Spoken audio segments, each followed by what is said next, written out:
move on to the webinar. So good afternoon, everyone, from quite a rainy day here in Trento.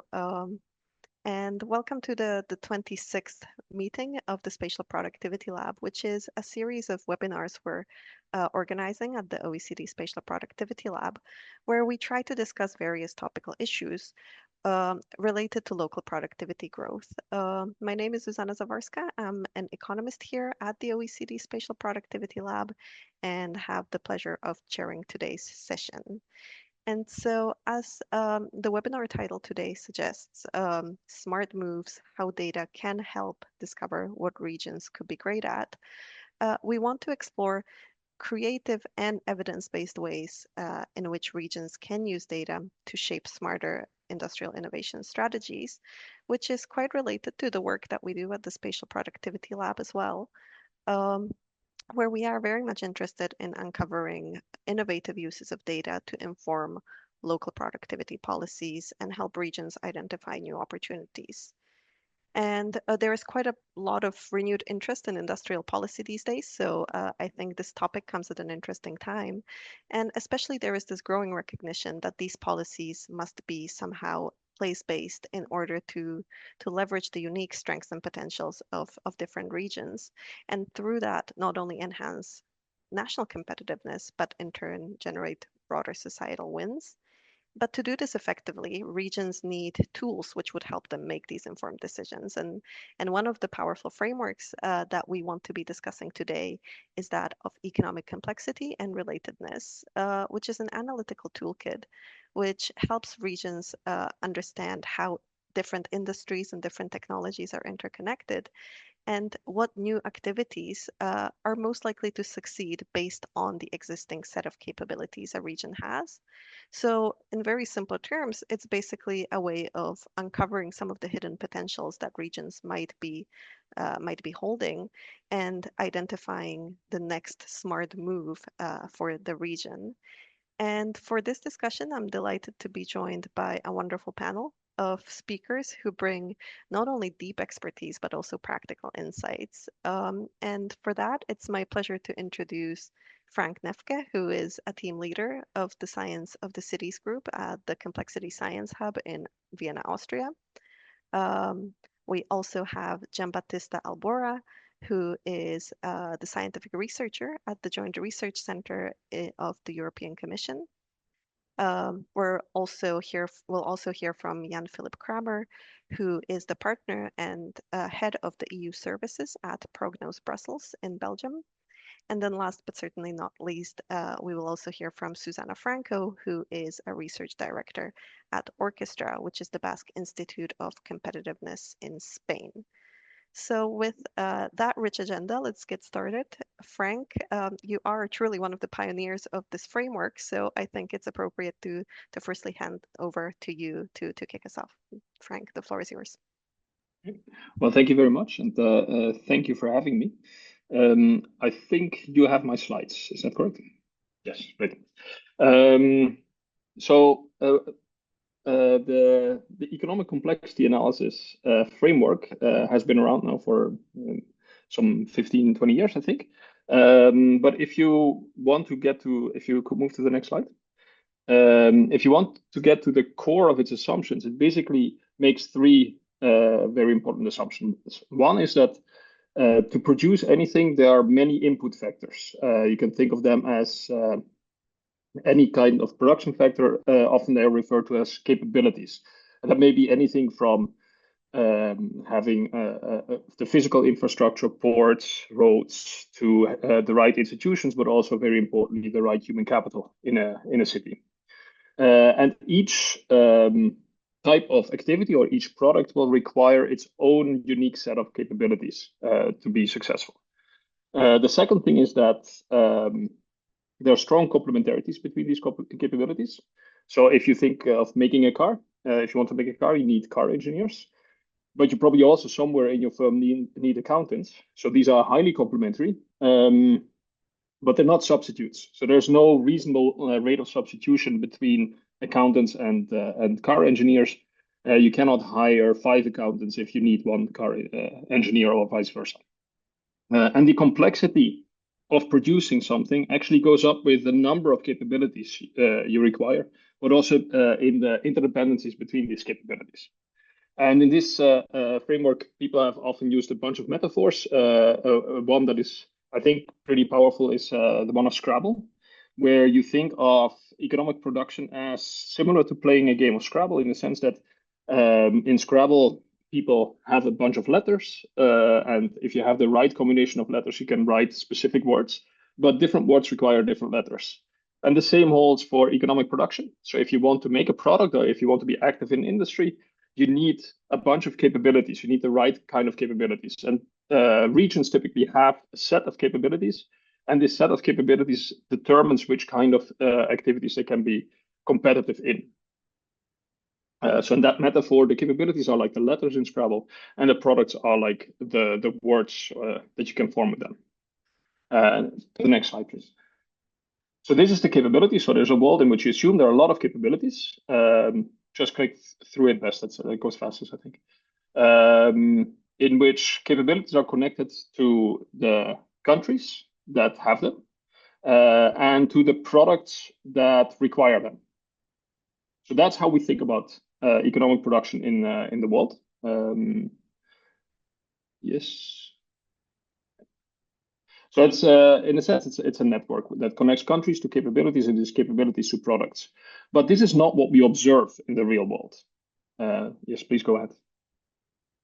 So you don't observe the capabilities. They're very hard to list all capabilities that might exist. Measuring all capabilities that products require, that countries or regions have, is very hard. So what you typically observe is something like the network below, where you see countries or regions and the products or industries that they're active in. And from that, economic complexity analysis tries to make sense. And one of the most important tools that is used is the one of a product space or an industry space, which will be on the next slide.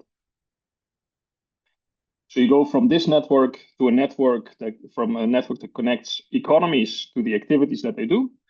You move to a network where the activities are actually connected to each other. So that would be the next slide. Yes. Just click once more, sorry. Great. So this is the kind of network that we actually want to use, where we know which products would be related to one another because they require similar capabilities. Now, this map you can actually produce in reality, which is on the next slide. And this comes from the first paper that did this was a paper by Cesar Hidalgo and Ricardo Hausmann and their co-authors, in which they built this map by looking at which products are very often produced by the same countries. And the assumption is that if you economize on capabilities, then countries will specialize in products that require similar capabilities. So by looking at who makes what, you can actually get a sense of which products are similar. And you do that by counting how often two products co-occur within the export baskets of countries or which industries co-occur within cities. There are different ways to create these maps. But what is most important about these maps is that they're very predictive of how economies actually diversify in the future. So on the right, you see a graph that shows on the horizontal axis the proximity of a country in this case to the products that they don't make yet. And the proximity is measured in the sense of this map on the left.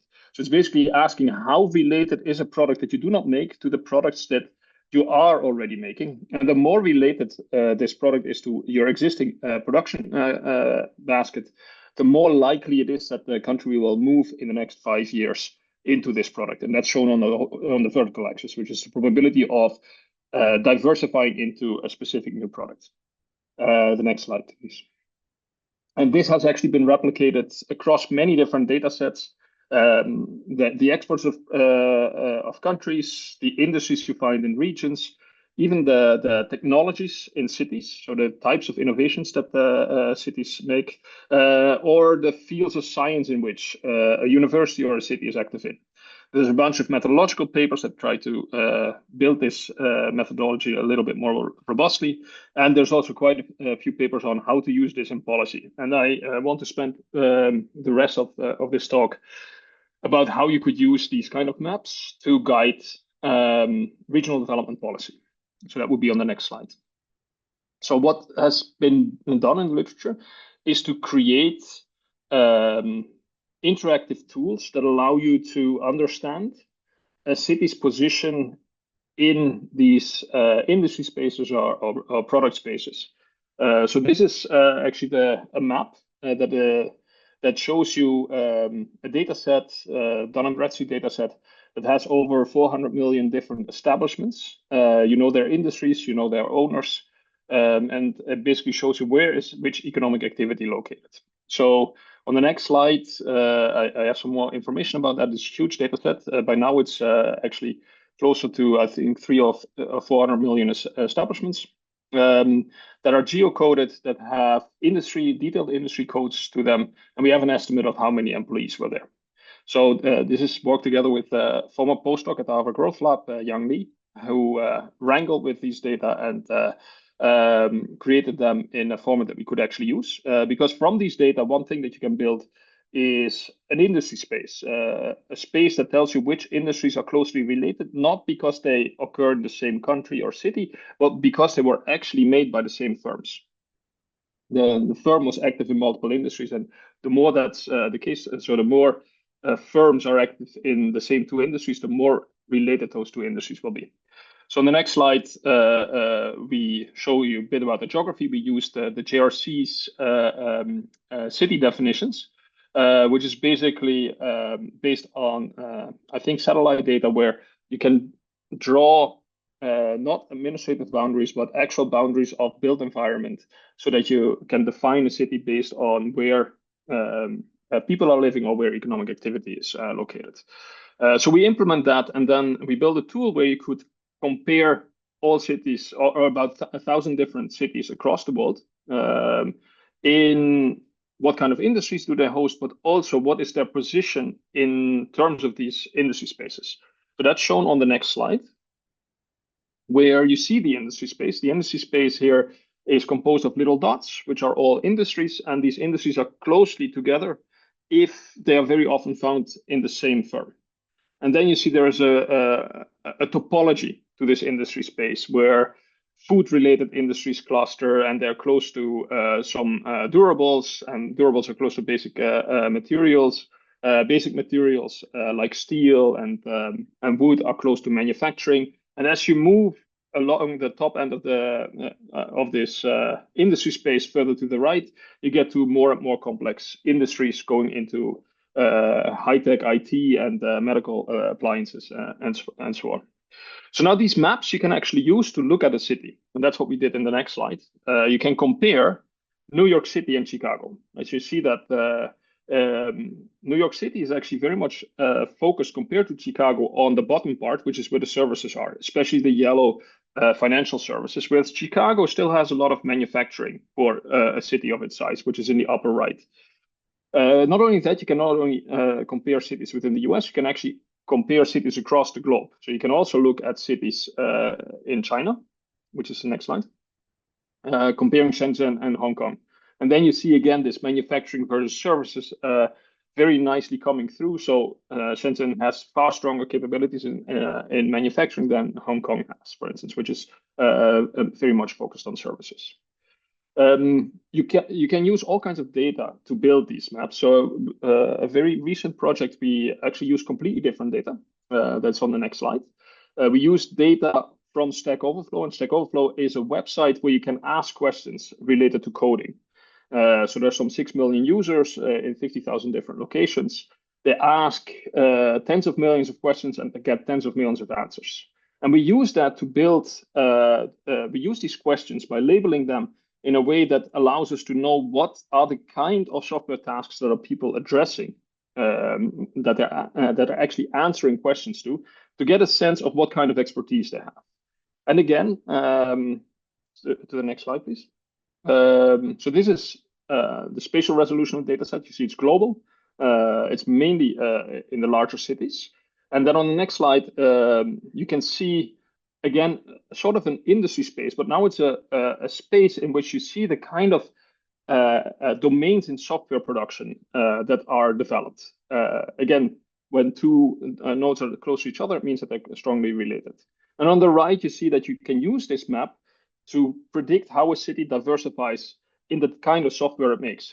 So going from basic web design maybe to more Android apps or iOS apps and so on. Now this map you can also use to look at cities. And on the next slide, I show you something more that you could do than just looking at what is a city good at.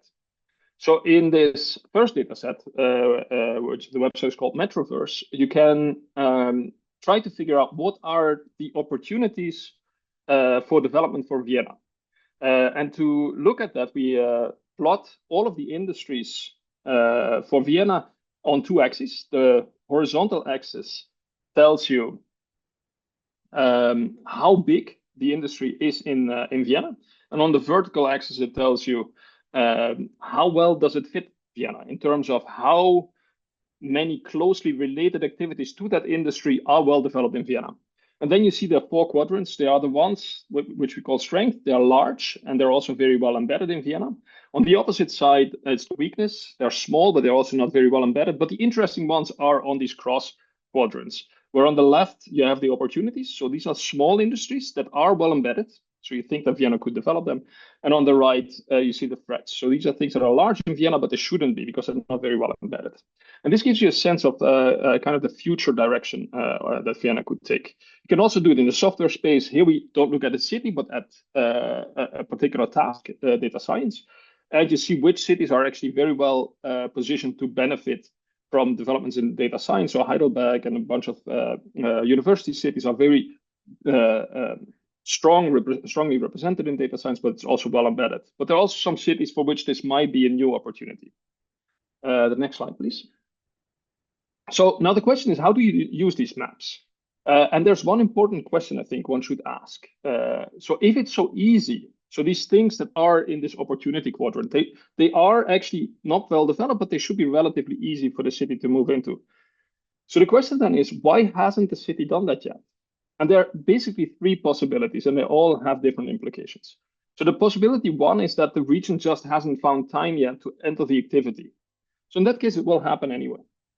That's at least a prediction. In possibility two, it's an opportunity, but it's basically a new opportunity. It's because the city changed dramatically, and this has changed its opportunity space. And that's very interesting because it tells you something about the general direction in which your city might be moving in the future.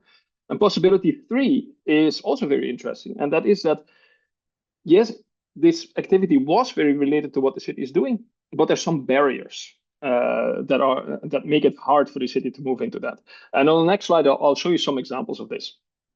So this is from analysis of US cities and the opportunities that they would have. So the more to the left, the higher the likelihood that an activity will grow. So, and here you see some industries in certain cities that we expect will be fast growing. So you see metal cans in Bridgeport, you see guided missiles in Seattle, and both make sense if you know something about the city. So for instance, Seattle is home to Boeing and a bunch of tech firms, so it makes sense that they would be able to move into something like guided missiles. But then there are also some weird things that, for instance, Tucson and Albuquerque should be able to move into deep sea foreign transportation. And if you know something about the geography of the US, you know that is unlikely because there's just they're landlocked, right? So they're not going to move into shipping. And what this actually reveals is that this analysis finds this hidden capability that's missing, namely a decent port. Now, a decent port you would know immediately, but there are other hidden capabilities that might also be visible in these kind of analysis when you focus on things that are actually anomalies, things that should be in a city but aren't there yet. And then if you complement that with additional analysis, try to understand, make sense of all of the anomalies that the city has, you might find some information about hidden capabilities that are not available and in which the city could invest. But that requires then follow-up research. So that brings me to the conclusions. You can use the economic complexity analysis framework to inform regional development policy because diversification trajectories are to some extent predictable. And this methodology allows you to make predictions. So you study basically what is called the adjacent possible, things that you're not doing yet, but that are very close to what you're doing.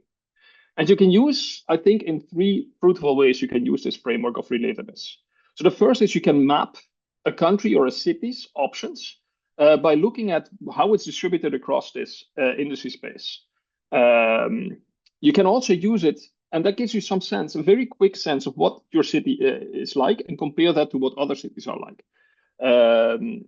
The second one is that you can try to find low-hanging fruit. So those are things that are nearby, underdeveloped activities. Actually, it's much easier to find activities that you shouldn't even try because they're very far away. So everyone wants to be Silicon Valley, but Silicon Valley type activities are, for most cities, not close. And then the third one, I think, is the most interesting one because it allows you to do some deep engagement with the region, where you present the region with a bunch of anomalies, industries that you would have expected the city to develop, but it hasn't done so yet. And then to try to figure out what is it actually that is holding these activities back. Is that they will come soon, that just hasn't happened yet? Is it that the city has changed very fast in recent years? Or are there some hidden capabilities that are lacking? And those would be things that you could consider investing in. Many of these hidden capabilities tend to be public goods. So infrastructure, providing human capital, learning through FDI from other regions. All of these things might inform this anomaly detection part of the economic complexity analysis framework. So I'll leave it at that. I'm happy to answer any questions. Thank you very much, Frank. I think you've set the stage very clearly, and I think that was an extremely insightful overview. And I think with that, we can turn to Gianbattista, who has also used the complexity framework to identify potentials in certain topical technologies. So Gianbattista, the floor is yours, please. Yes. Hello, everyone. I'm Gianbattista Albor, and I work at the JRC, the Joint Research Center, which is the Directorate General of the European Commission, with the mission to provide scientific evidences to support EU policies. So I don't see my slides. I don't know. Okay. I'm in the JRC. I'm part of a team working on economic complexity. We are split across two different units. It's me and Robert working in B5, circular economy and sustainable industry, and Dario, Bernardo, Carlo, and Lorenzo working in B6, industrial strategy, skills and technology transfer. And in this presentation, I will show you some example of how we apply the economic complexity framework, in particular relatedness measures, to assess the potential for technological development, both at the EU level, but also at a more detailed regional scale. So next slide, please. In particular, I will talk about two studies. The first one that me and the rest of the complexity team are doing and have done. The first one is a policy brief I recently wrote with Bernardo and Robert, where we use relatedness to measure the competitiveness of the EU in 15 net zero technologies. So in this first study, we look at the EU as a single entity. But then in the second study, we use the same methodology but we focus on advanced materials and we look at the regions. So we look at the regional level. And this second study is a collaboration with DG RTD, that is another DG of the European Commission that is more linked to translating the results we find into concrete policy actions. Next slide. So let's start with the policy brief. To give a bit of context, next slide. To give a bit of context, a problem for the EU in this moment is to close the innovation gap we have with other countries like China and the US. And to achieve these results, what we need to do is it's important to identify technologies that are of strategic relevance and offer the potential for the EU to become a competitive player. And economic complexity can give a contribution on this second point. Indeed, in our policy brief, next slide. In our policy brief, what we do is to focus on 15 net zero technologies that are outlined in the Net Zero Industry Act. And we use relatedness to understand in which of these technologies the EU holds a strong base of technological capabilities. Next slide, please. So these are the 15 net zero technologies that, as I said, are taken from the Net Zero Industry Act, that is a regulation adopted by the EU in 2024 to boost the EU manufacturing capacity in clean technologies and accelerate the transition to climate neutrality. And next slide. So in this policy brief, we study these 15 net zero technologies. I won't spend too much time about the methodology, but just briefly to show how to explain how we obtain our results. What we do is we use two indicators, patent share and relatedness. Patent share is the percentage of patents that are relevant for a technology and that come from a specific country. So when we say that a country, for instance, the patent share of Germany in wind energy is the 15%, it means that 15% of all the patents that are related to wind energy come from Germany. To understand if a patent is relevant for a technology, we make use of a natural language processing model. That is a model that is able to read and interpret the human written language. So basically what we do is to make the model read the abstract of a patent, and then the model tell us if the patent is relevant for a technology, for a net zero technology. And once we know which patents are relevant for which technologies, we can easily measure the patent share of the countries, and we can also apply the economic complexity framework to measure the relatedness that tell us how aligned the capability of the countries are with one of the net zero technologies. Next slide. So we have these two indicators. Patent share tell us how strong a country is today in a technology, and relatedness tell us how strong a country could potentially be based on its current capabilities. And next slide. And here we can see the results. This is a figure that is similar to one that Frank showed in its presentation.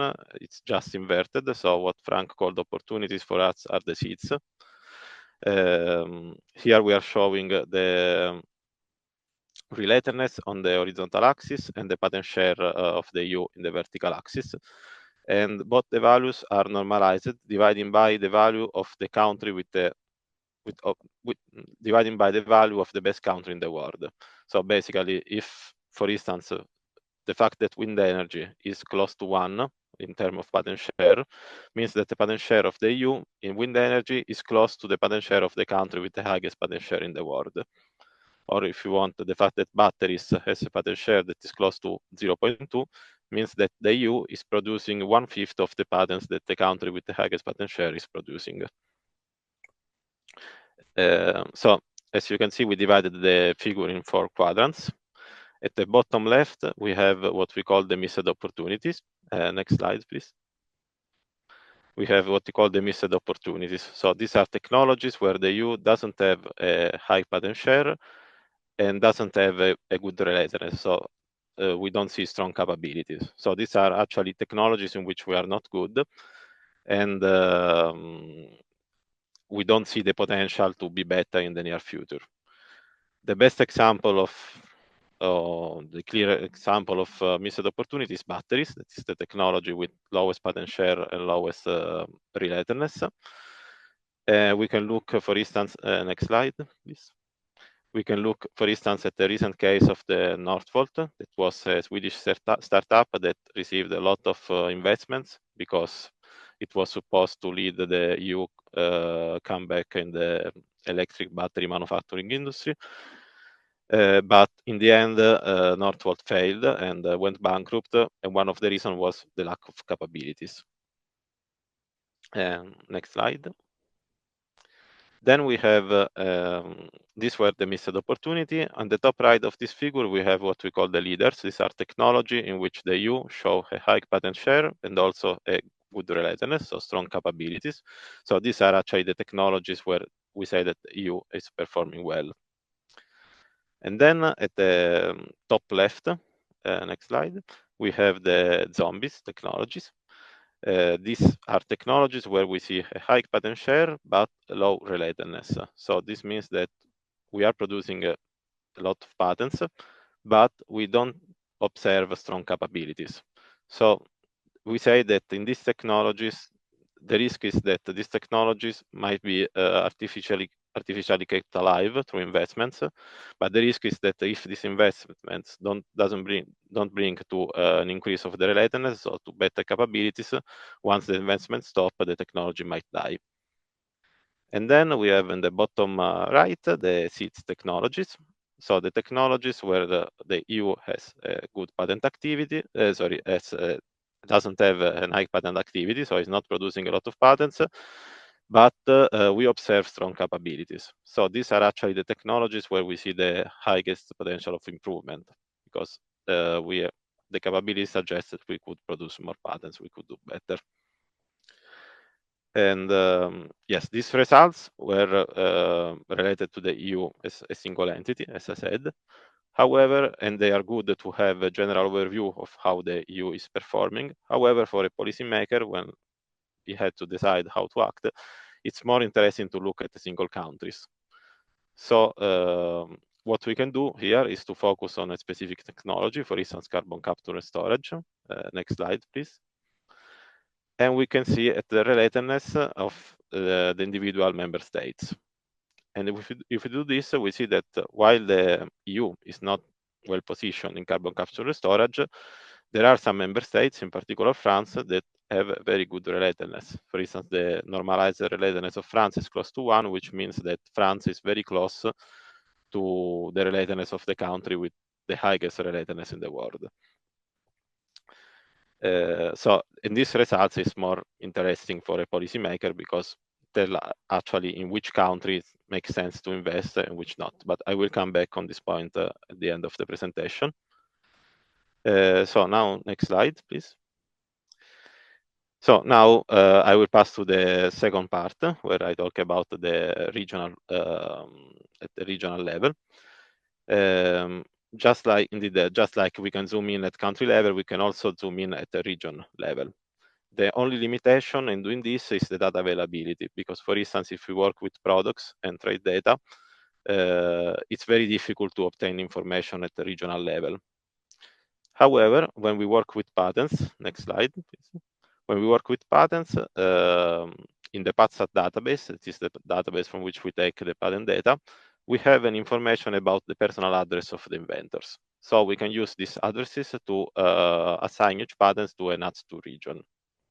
The limitation that we have to keep in mind when we do this operation is that we cannot be sure that the personal address of the inventor corresponds to the region, to the same NUTS2 region where the invention was developed, which might be the site of a company or a university or a laboratory. However, once we are let's say once we are able to match the patents to regions, we can repeat the same methodology we applied for the EU and the European countries. And in the next slide, we can see the results at the regional level. And these are two figures taken from a study we are doing with GRTD, as I said, on 11 advanced materials. So these are 2 of the 11 advanced materials. We have on the left thin films, coatings and surfaces, and on the right 2D nanomaterials. And in this map, basically we are seeing at the same information that we were looking at the plot with the 4 quadrants, but in this case, the technology is only one and we are looking at different regions. So the region basically is white if we see a low relatedness and a low patent share. It is yellow if we see a high patent share and a low relatedness. It is blue if we see a high relatedness and low patent share, which means that the blue regions are actually the one in which we see the highest potential for improvement. And the region is green if we see a high relatedness and a high patent share. Now, what is important to point out about this figure is that when we say that a region has a high patent share, which means that it is either yellow or green in this figure, we means that it has a revealed comparative advantage on this technology. So that the region has on this technology a patent share that is higher than the patent share that the region has considering all the patents.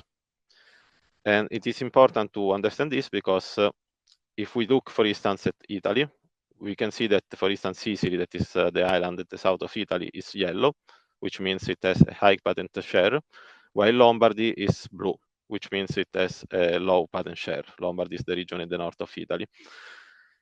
But this doesn't mean that Sicily is producing more patents than Lombardy because it's relative. So since Sicily in general is producing less patents than Lombardy, in general, considering all the patents, it is enough to produce few patents on the technology in order to have a revealed comparative advantage.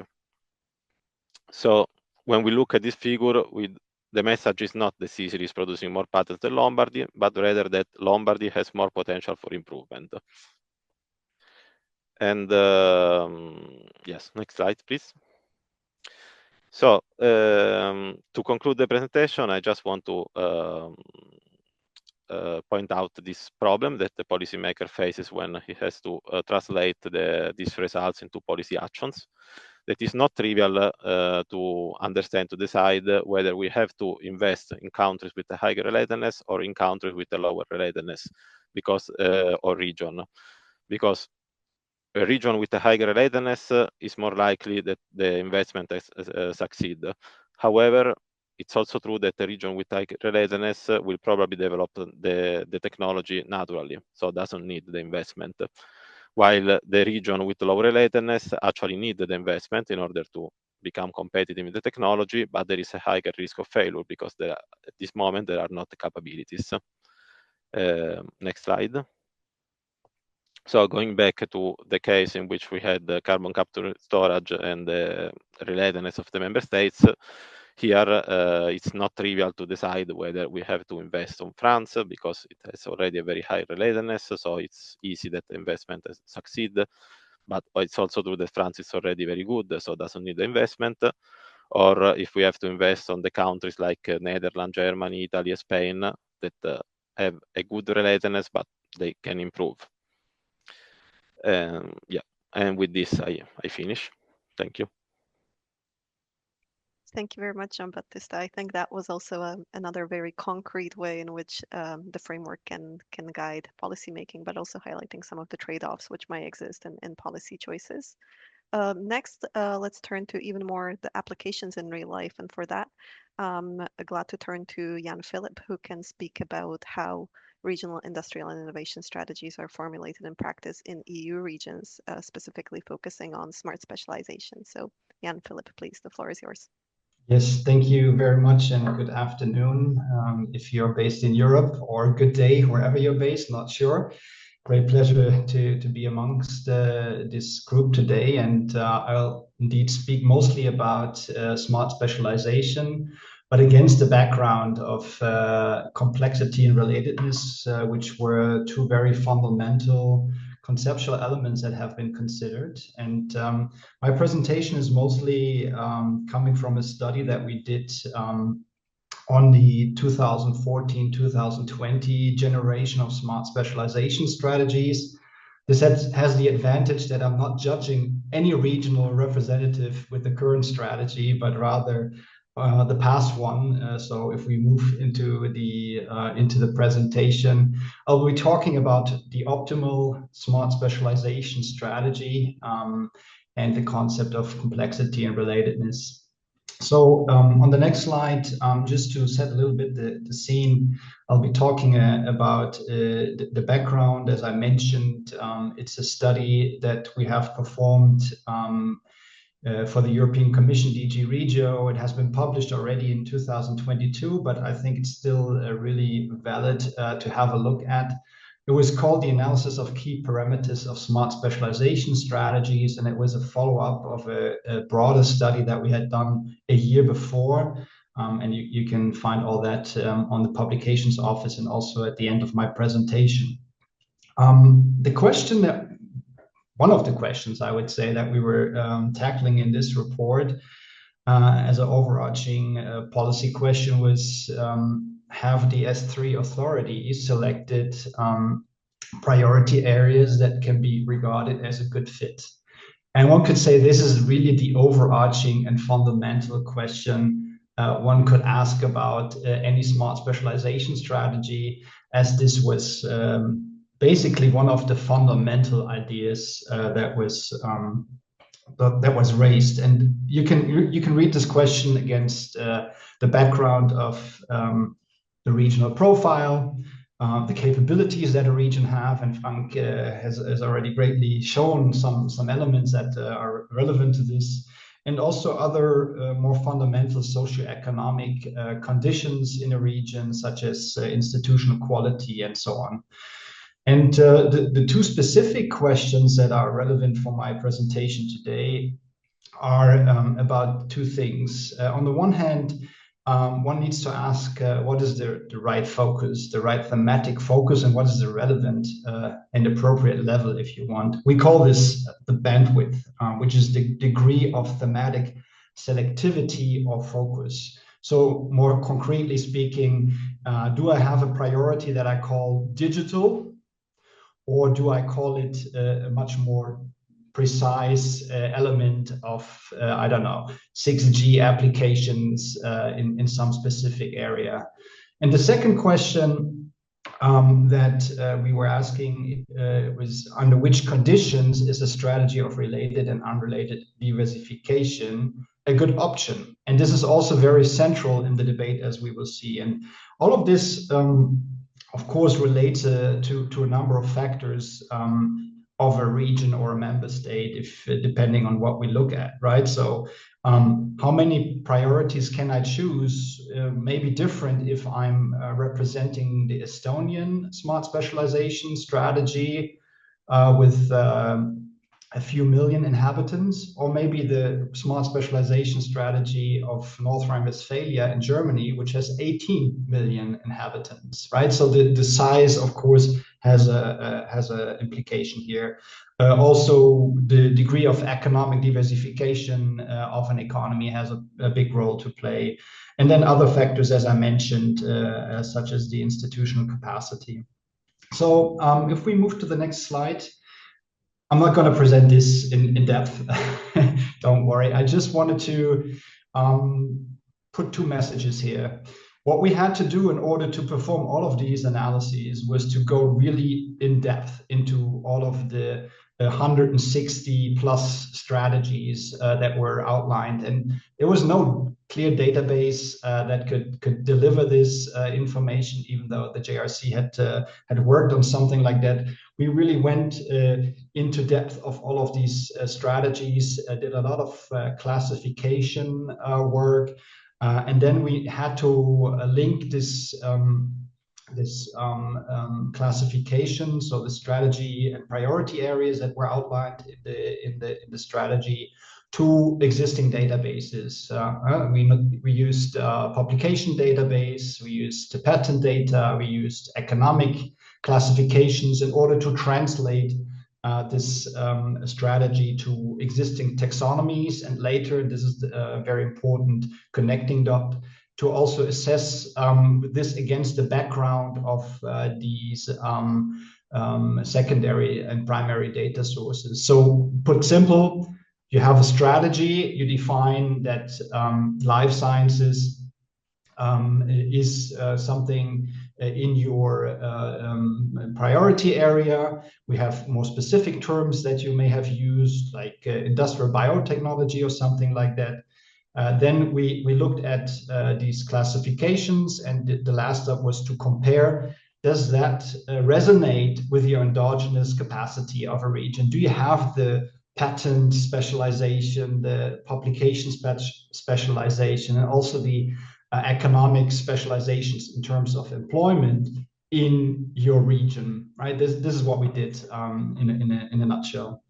So I leave this as just as a background so that you understand all of what will be saying is grounded on quite a comprehensive methodology.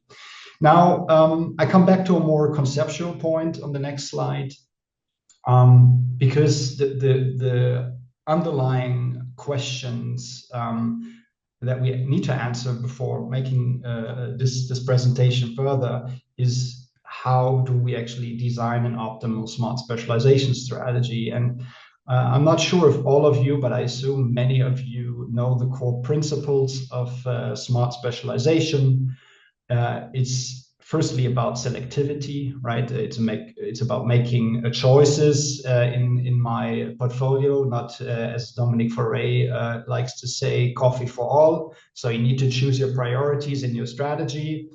It's grounded in the belief of diversification based on endogenous capabilities. That's why I explained our approach also in the methodology. And as you may know, also in the idea of entrepreneurial discovery processes, which very briefly explained could be translated to something where the policymakers and the different stakeholders in the region, from industry, from research, and intermediaries jointly develop the priority domains and specifically also the way forward.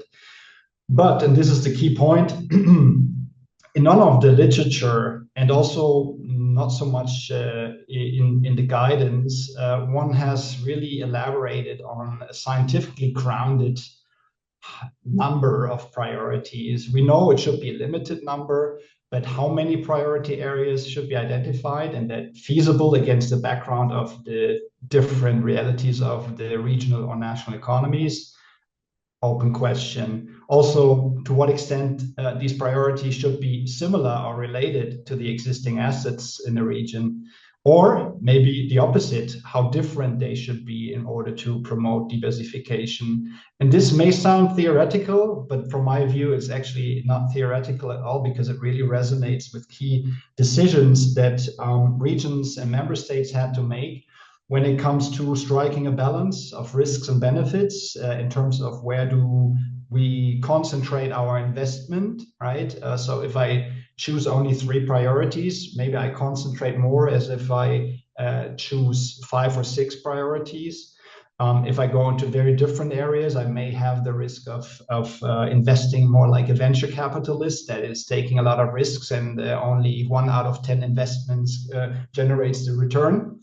Can you do this as a policymaker? So these are underlying questions that are connected. On the next slide, we try to conceptualize a bit more, and I kind of expected that some of the speakers has already shown this matrix. We saw many matrices already, but this one in that extent not.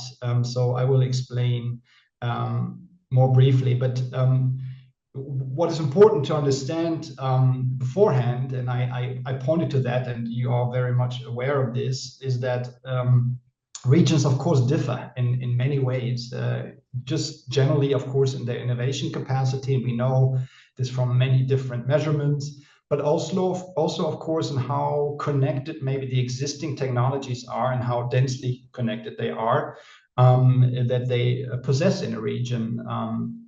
Which may have historical reasons and much more. So when it comes to that, there is a certain risk potentially in the diversification path that one can take, or as often debated, given the high relatedness, we may also face a lock-in, because if some fundamental changes appear, there could be also the opposite effect. But I cannot go in all of the depths. The framework that you see here is based upon a very famous framework developed by Balan, Boschma, and others. It is grounded in these 2 parameters, as you see, relatedness and complexity. We have already heard about complexity and relatedness in general. So I don't have to describe this more in depth. But what we have done is to further think about what we could, learn from this conceptualization for assessing smart specialization strategies. And simply put, if a smart specialization strategy is based on a high relatedness of the technologies and high complexity, a great sophistication and value-added level of the technologies, then we can speak about a high-road policy or high-road smart specialization strategies, which should see low risks for the region going into this direction and high benefits. And this is going through this quadrant, the logic. So speaking about a slow road policy, you have high relatedness, but low complexity. At the same time, you will also see low risk, but also low benefits. So if you choose such a strategy, you will most likely not make big progress.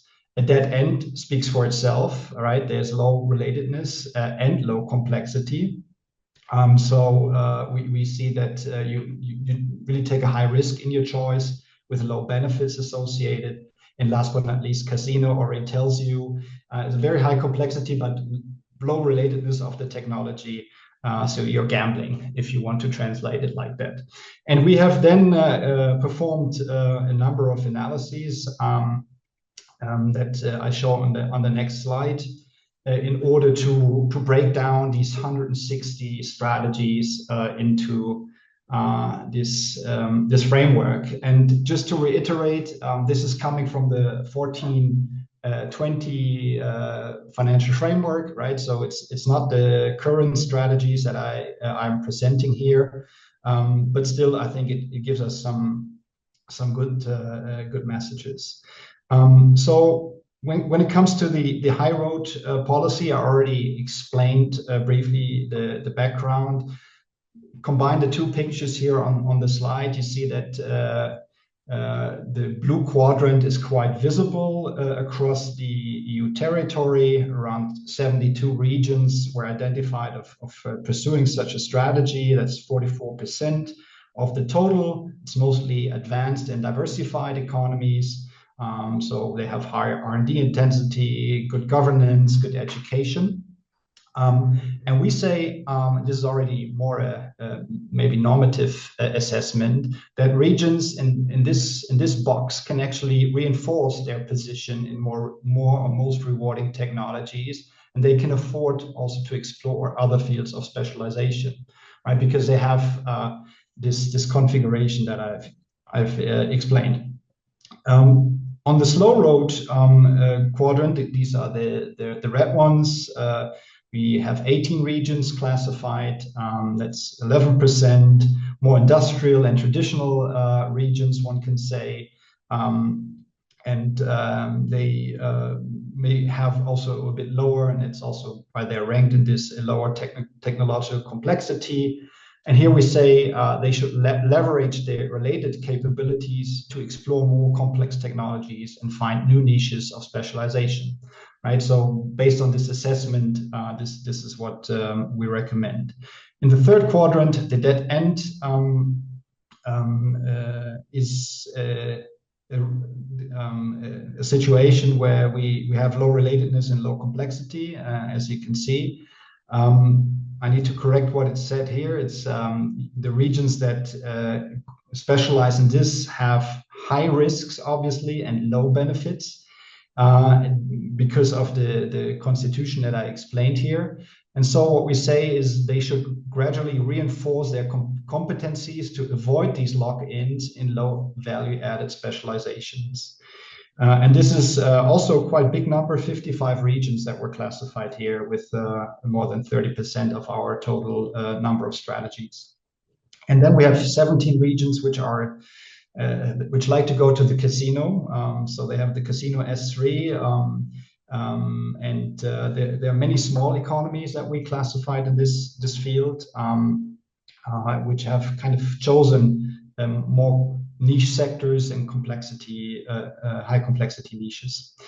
Overall, keeping it to the overall level, roughly half of these strategies have an appropriate level of relatedness in our assessment.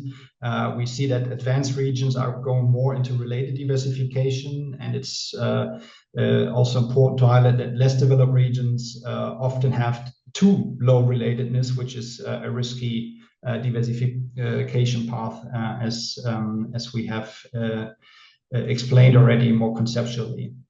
So that brings me to my final message on the next slide. So of course, to speak about optimal strategies is already a quite heroic exercise. We think that a good design and smart specialization requires really to combine relatedness and complexity to the regional context. And it's not a strategy of emulating other priorities. And when you divide that by broad region types, one can say that obviously more developed regions can go for higher ambition. They can deviate from relatedness. They can create new engines of economic growth based on this strategy. Whereas in less developed regions, and a bit opposite to what we have seen on the map, more prudence is necessary. So more related diversification is advisable. And when you look at some of the strategies that speak about AI in territories where you think, oh, maybe that's a bit too ambitious, this is exactly what is behind here. And so all in all, I would argue for a more contingency approach. It's the strategy at the end of the day depends on the position of a region in the relatedness and complexity space, and we know that there's surely no one size fits all model.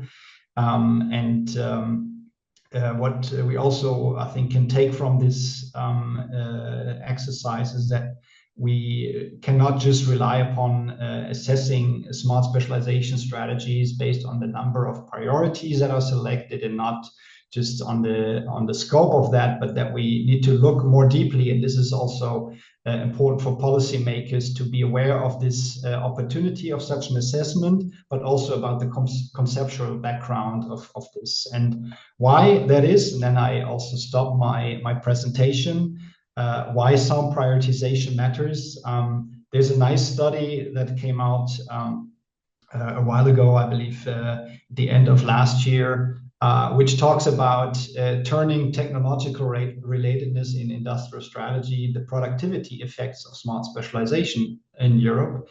And just as one sentence that you need to know, the study says the results reveal that smart specialization strategies increase labor productivity as long as the priorities were set in sectors related to pre-existing technological capabilities, indicating the fundamental importance of cost dependence in diversification choices.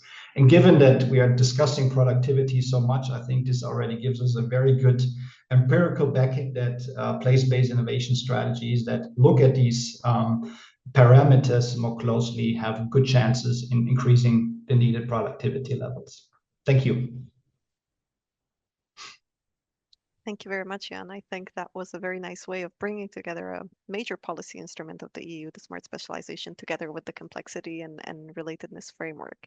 And now, last but not least, Susanna, I think it would be extremely interesting to hear the experience of the Basque Country, which has been advancing evidence-based regional policymaking for some time now. So Susanna, over to you. Thank you. First of all, thanks a lot for the opportunity to present some of the insights from the work that we do in Orchestra. I would like to start my presentation explaining who we are. So, because Orchestra, if we can go to my slides, please.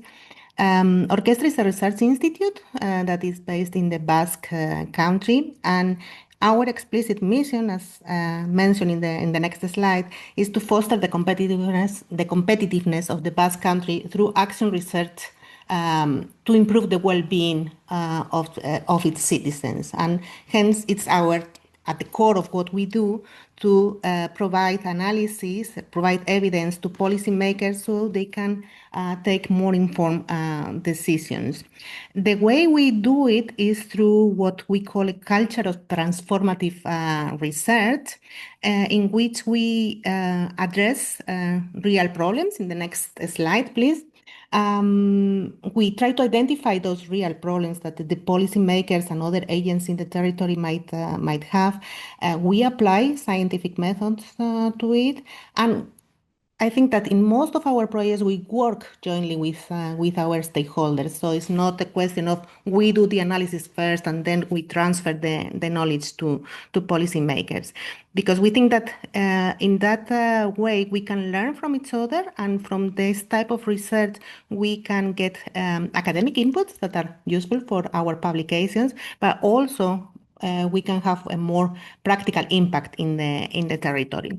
What I would like to share is 3 examples of projects that we have had in the past. One of them quite long way back in the past, to try to explain how we arrived to the work that we have been doing using complexity analysis. And I will finish with 3 main lessons that I think that I would like to share with you. So in the next slide, as I was saying, the first example is from the year 2011, and this was maybe one of the first type of projects that we carried out in this way of working. At the time, the Basque Country was already promoting several clusters in the Basque Country at regional level, but there was also an interest on seeing whether this could be brought down to the local level and try to identify new clusters that could be promoted at local level. So in this project, we use first a quantitative approach in which we try to identify agglomerations of activities at county level in the Basque Country. I think we work with 14 countries or counties, something like that. And using data on the location of productive establishments to see where they were located, specifically located in the Basque Country. And then at the same time, we started a process with local development agencies, so they could select potential clusters in those localities. And there were about 6 workshops with these local development agencies. Through that project, it helped us as researchers to improve the mapping tools that were being used to identify those agglomerations. It also gave us some knowledge about the reality of the productive strategies because we were in contact with the local development agencies, and using the data and using their knowledge, we get to know a bit more about how they were working on these issues.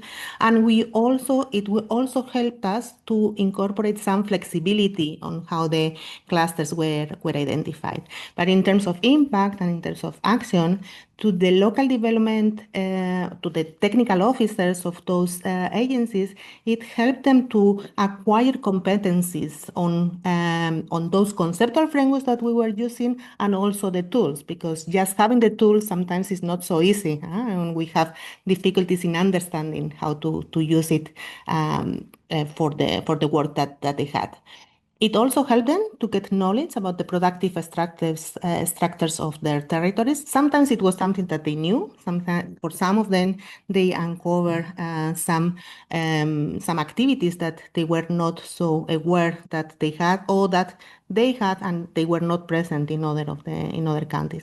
And it also helped them to talk to each other and see synergies among the clusters that had been identified in their territory. So in this process, the idea was that in each of the counties, they could select one cluster to promote.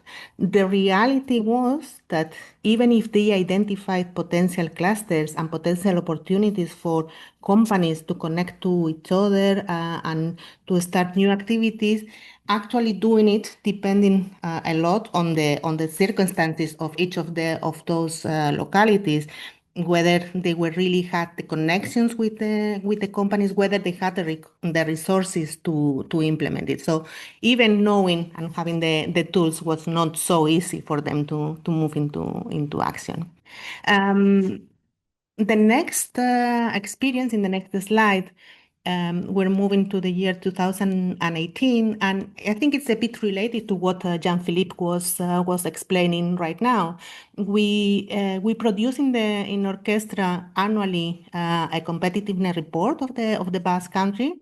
And in this report, one of the analyses that we carried out was about understanding the specialization of the Basque Country as compared to other regions in Europe and the average of Europe, but with other regions as well, and trying to understand what the type of specialization we have in the Basque Country in terms of economic activities based on employment data, also scientific knowledge based on publications, and technological knowledge based on patents.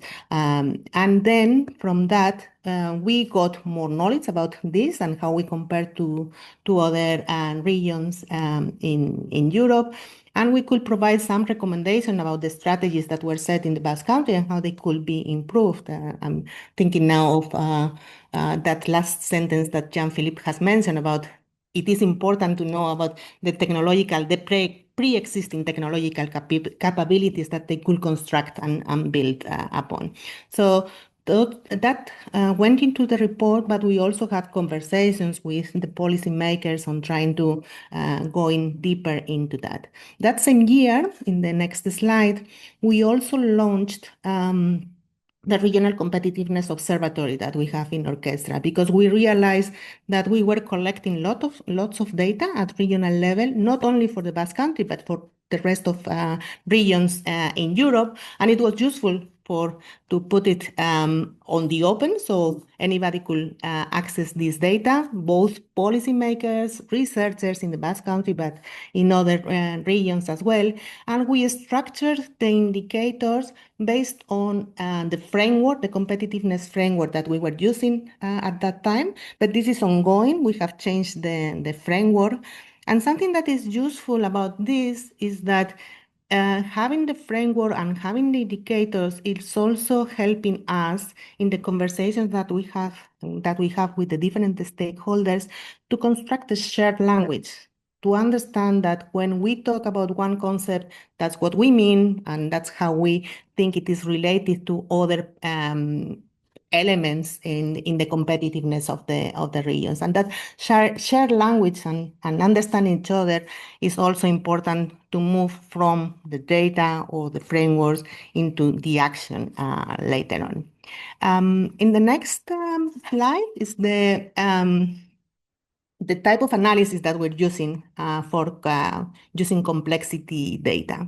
We came to this analysis because, in fact, one of the policymakers from the Basque Development Agency had seen this analysis, the product activity space, the analysis that Hausmann and Hidalgo had made, and he was very interested in that because he thought that he was in charge of the cluster policy in the Basque Country, and at the time they realized that, well, the boundaries of the cluster, they were already supporting, I think, 15 or 16 cluster associations, but they were realizing that the cluster boundaries were changing and they wanted to see how they could expand into new activities, how they help to create new connections or more connections among the different clusters. And they thought that the product space could be a good way to think about that.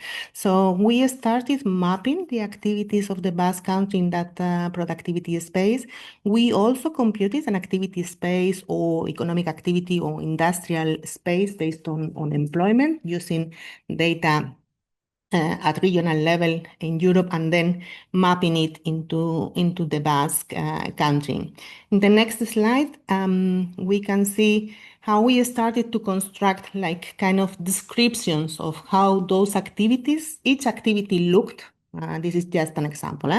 How what was the production of different products and the employment in the Basque Country in a particular activity. This will be the automotive. And what were the activities that were connected or more closely related to those activities. And the idea was to use this in conversations with cluster organizations, but the fact was that was put on hold for a while, so we haven't really gone to that further step of using it to in the conversations with cluster organizations.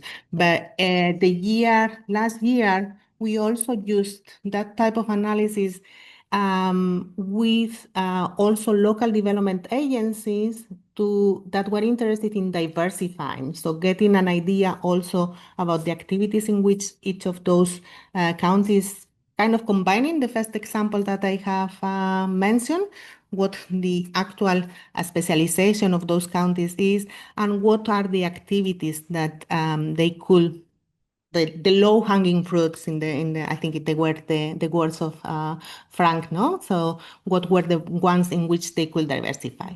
But the reality again is that here we were talking with local development agencies that might not have so much knowledge about the actual activities and what it meant in those.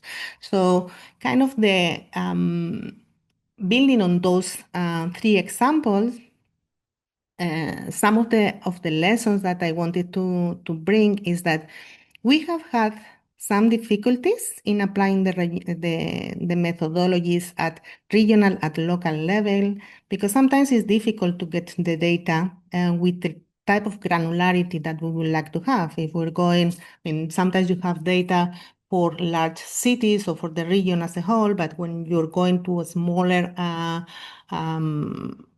localities, or when you want to get data that is very granular about the activities, we use data from in many cases from the Basque Statistical Office, and there's a statistical secret, so we cannot get the information because then you can identify the companies and it's not possible. So there are some technical difficulties that we have found. But we also realize that each type of analysis that we make contributes to get the broader picture. And sometimes in those conversations with different agents is when we realize that sometimes they can provide with data that fill the gaps somehow because they know what is happening in their localities, for instance, and sometimes they keep asking us for further analysis that can help them to go deeper into what they need to take the decisions. So what we have realized is that that cogeneration, working together with the policymakers or with the technical officers of different agencies, can help us to produce more actionable knowledge because we have different types of knowledge, but also understanding each other takes time. So it's not so as simple as, okay, I create a tool, I explain it to you, and then you're going to be ready to use the tool. So it takes processes that require iteration and having processes that are built together. So really, we can move from that data to the actions in the territory. And with that, I think it's a brief explanation. Thanks a lot. Thank you very much, Susanna. I understand that we are just almost at the end of our time officially, but still I would like to turn to a very brief question and answer session. And specifically, I would like to summarize two questions which were posed by Richard, Tufts, and Magnus, which together, I mean, tries to ask, and I think this is for any of the panelists to pick up, is if a region is just beginning to explore these kinds of frameworks, what would be your advice in where to get started and how to build up those capacities for using these tools? Perhaps Frank, maybe would you like to get us started on that? So there is quite some knowledge in the academic world about this. So I would say reach out to people. All of these things actually, I think, are best explained by going through a bunch of examples. That's what I liked very much about some of the presentations that were provided, is that it's a starting point.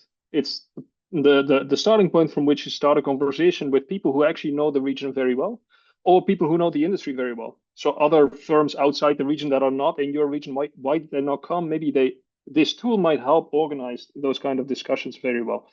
So the getting used to the methodology itself, there are a bunch of tools that have been created by different scholars that also have sort of little tutorials or videos online also to get a sense of it. But most of it is best explained by going through specific regional examples. I very much like to think of this as one tool in a diagnostic toolbox. Yes, I think that's excellent advice. And hopefully this webinar and the presentations you heard were also some of the first initial alleyways of those examples in which this can be used also in your contexts. And I think with that, we can conclude the webinar. And all that's left for me to do is thank you all for your participation, all the engaging questions that have been posted, as well as, of course, to our speakers for the very interesting presentations, to Roberto and Elisa for handling everything behind the scenes. And I do hope that this session was sparking some ideas for you. And I will look forward to seeing you at the next SPL meeting. Until then, take care.